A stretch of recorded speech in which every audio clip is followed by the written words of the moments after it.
ನಮಸ್ಕಾರ ಕರ್ನಾಟಕ. ಕನ್ಫ್ಯೂಸ್ ಆಗಬೇಡ್ರಿ, ಇವನೆಲ್ಲಿಗಪ್ಪ ಇಷ್ಟೊತ್ತಿಗೆ ಬೆಳಗ್ಗೆ ಹಿಂಗೆ ರೆಡಿಯಾಗಿ ಹೋಕ್ಕವನ ಅಂತ.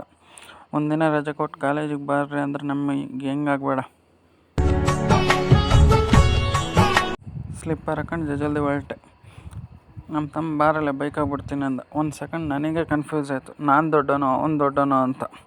ಒಂದು ಸ್ವಲ್ಪನೂ ರೆಸ್ಪೆಕ್ಟೇ ಇಲ್ಲ ನಮಗೆ. ಏನ್ರಿ ಇದು? ಇರಲಿ ಅಂತ ಬೈಕಿಗೆ ಜಲ್ದಿ ಹತ್ಕೊಂಡು ಹೊರಟೆ. ನಮ್ಮ ಸೀನಿಯರ್ ಕಂಡ್ರೆ ಗುಡ್ ಮಾರ್ನಿಂಗ್ ಹೇಳಿ ಹೊರಟೆ. ಬಸ್ ರೆಡಿಯಾಗಿ ನನಗೋಸ್ಕರನೇ ಕಾಯ್ತಿರಂಗಿತ್ತು. ಜಲ್ದಿ ಬಸ್ ಹತ್ಕೊಂಡು ನಮ್ಮ ಹುಡುಗ ವೀಡಿಯೋ ಮಾಡ್ತಾಯಿದ್ದೀನಿ ಅಂದ್ಕೊಂಡು ನಾಚ್ಕೊಂಡು ಫೈನಲ್ ಆಗಿ ಆಟೋ ಹತ್ಕೊಂಡ್ವಿ.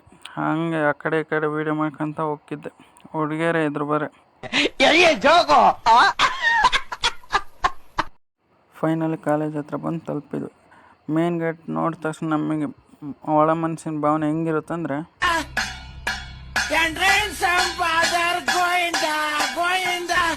ಸ್ಟೆಪ್ ಹತ್ಕೊಂಡು ಹೋಗ್ರ ಮುಂದೆ ನಮಗೆ ಹೆಂಗೆ ಅನಿಸುತ್ತಂದ್ರೆ,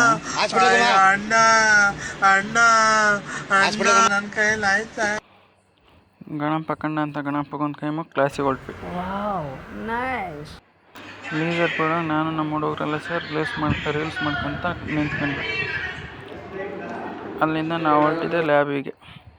ನಮ್ಮ ಹುಡುಗ ಪಾಪ ಅವ್ರ ಹುಡುಗಿ ಕೈ ಕೊಟ್ಟಳೆ ಅಂತ ತಿರುಪತಿಗೆ ಹೋಗಿ ಗುಂಡು ಹೊಡೆಸ್ಕೊಂಡು ಬಂದ್ಬಿಟ್ಟಾನೆ. ಇವನಂತ ಇನ್ನೊಬ್ಬ ಸಿಗಲ್ಲ ಇಲ್ಲಿ. ನಿನ್ನ ಮನಸ್ಸು ದೊಡ್ಡದು, ನೀನು ಆ ಥರ. ಇನ್ನು 5 ನಿಮಿಷ ಲೇಟ್ ಆಗಿರೋ ಬಸ್ ಹೊರಟ್ಬಿಡೋದು.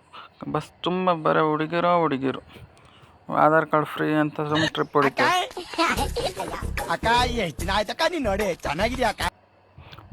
ಮನೆಗೆ ಬಂದು ಫ್ರೆಶ್ ಆಗಿ ಊಟ ಮಾಡಿ ಮಲಗಿದ್ದೆ. ನಮ್ಮ ತಮ್ಮ ಬಂದು ರೀಲ್ಸ್ ಮಾಡೋಣ ಎದ್ರಳಲ್ಲೇ ಅಂದ. ಎದ್ದು ರೀಲ್ಸ್ ಮಾಡ್ಕೊಂತ ನಿಂತ್ಕೊಂಡ್ವಿ. ಇವತ್ತಿನ ಲಾಗ್ ಇಷ್ಟೇ ಗೈಸ್. ಸಬ್ಸ್ಕ್ರೈಬ್ ಮಾಡಿ, ಲೈಕ್ ಮಾಡಿ, ಕಮೆಂಟ್ ಮಾಡಿ. ಓಕೆ, ಬಾಯ್.